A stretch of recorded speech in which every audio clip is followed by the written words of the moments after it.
പ്രബോധന രംഗത്ത് പുത്തനുണർവുമായി ലൗദി ഖുർആൻ masters club അവതരിപ്പിക്കുന്നു രാത്രി സന്ദേശം. എന്നും രാത്രി 9 മണിക്ക് യൂട്യൂബിലൂടെ പ്രസംഗ പരിശീലന കളരിയിലെ പഠിതാക്കൾ നിങ്ങൾക്കായി ഒരുക്കുന്നു. കേൾക്കുക, പ്രബുദ്ധരാവുക, മറ്റുള്ളവരിലേക്ക് എത്തിക്കുക.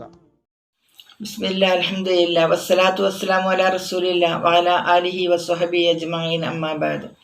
റബ്ബി ഇശ്റഹ് ലി സദ്രി വയസ്സിർ ലി അംരി വഹ്ലുൽ ഉഖ്ദതം മിൻ ലിസാനി യഫ്ഖഹു ഖൗലി.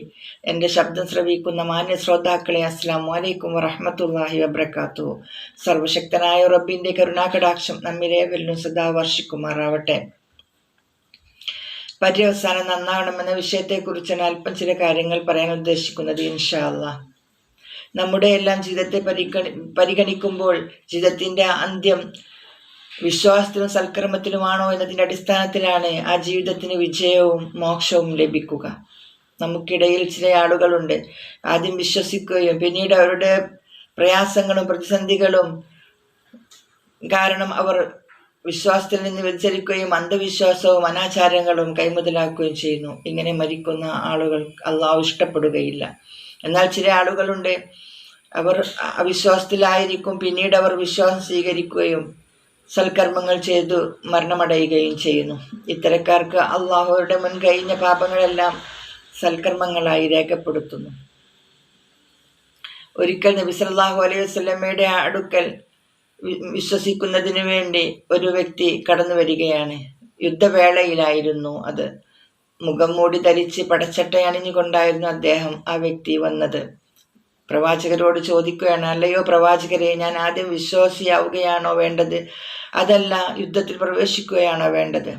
അപ്പോൾ പ്രവാചകൻ പറഞ്ഞു, നീ ആദ്യം വിശ്വാസിയാവുക, എന്നിട്ട് യുദ്ധത്തിൽ പ്രവേശിക്കുക. അങ്ങനെ അദ്ദേഹം ഷഹാദത്ത് കലിമ ചൊല്ലിക്കൊണ്ട് വിശ്വാസിയാവുകയും ആ യുദ്ധത്തിൽ പ്രവേശിക്കുകയും ചെയ്തു.